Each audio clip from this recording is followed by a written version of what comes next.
Welcome to One Big Day 2016, to take you on a journey back to the future. In that we'll be looking forward 25 years and then interpret what this will mean for us today. So think back 25 years and what the world was like.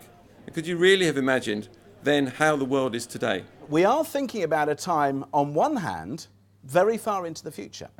But we're also thinking about a time in which many of us will still be working. The future, as we currently see it, probably requires quite a lot of planning. Population growth, we're all going to work longer, we're going to have to think more carefully about where we live, where we work, how we work. We've got to sort out how do we get power and water, how do we get people in and out to work. Is the city going to be dead? No.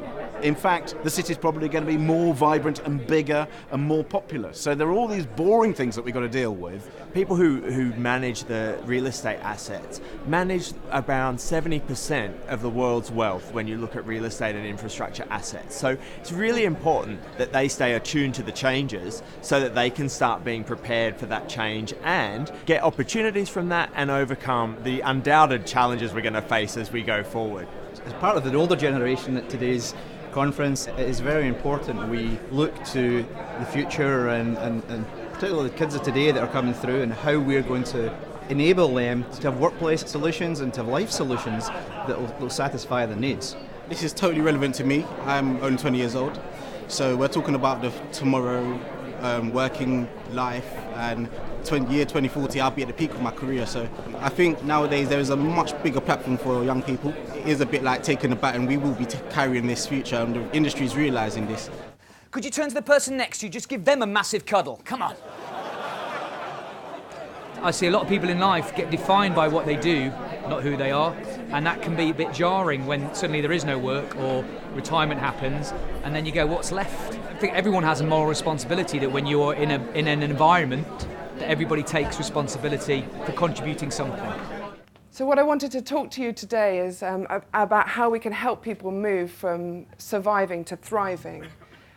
Peak performance for the corporate soldier.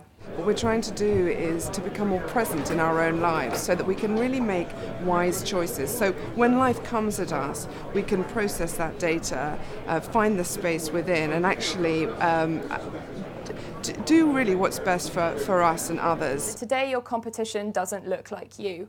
Today your competition is someone probably like Facebook.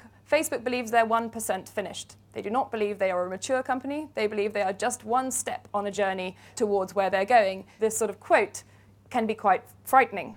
I think the value of today is networking. I think the value of today is actually learning a little bit about the environment within which we all work. Generally, I think there's been a lot of little snippets coming out of it. No one big thing. You would have thought, have one big day, you get one big thing. But I think lots of little things leading to a one big day is really important to me. So what we're going to try and do today is quickly get to the bottom of what we referred to as hacks, attacks and threats. I think this year, maybe last year, finally companies, and particularly senior management in companies, are beginning to realise that cybersecurity of their business is not just the responsibility of the IT guy. If you are 6 digits and you need to add 2 more to make it impossible to hack, put a £, at the beginning, at the end of your password, because £signs don't exist on an American keyboard and most hackers are American. So there we go. I got an award for the young person's essay. It was about flexible working and like working from home, co-working, and yeah, I used a nice little analogy of a honeybee, which my lecturer from my master's helped me with. It was quite nice. Here's the motion.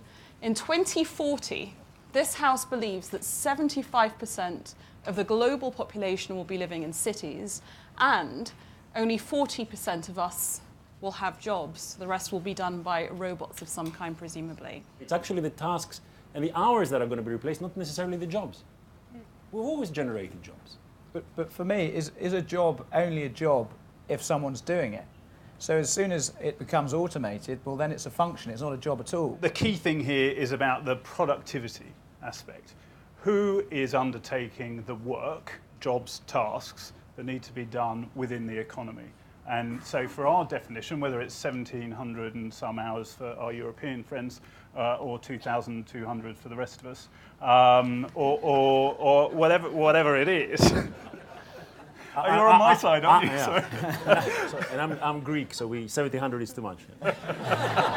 talk's been very interesting from our perspective being here today, because it's very much looking at the future in terms of the workplace, how you staff, the skills you need, etc., etc. And those are kind of the issues that we've been grappling with as a business that's sort of finding its feet, but equally resonates with the types of conversations we are having with our clients in an industry which is typically has very long lead times to it. So the questions of where's technology going, what's the influence of that, how do we have more flexibility in how we use space, how do we get the skills we need when we're increasingly being told to keep our headcount low, it resonates very clearly. On many levels you take things away. The networking, you meet people, you're taking a whole day out, so you're meeting your counterparts, you're meeting your clients, you're meeting colleagues. So on the networking level it's invaluable. Today does allow you to think. It allows you to compare notes. It allows you to come up with some crazy, wacky ideas that maybe you dismiss 98% of them. But if you just take 2% and think, that shaped how I'm thinking, that perhaps influenced the decision that maybe you're going to take next week about something relatively important or short term, then maybe it's done its job.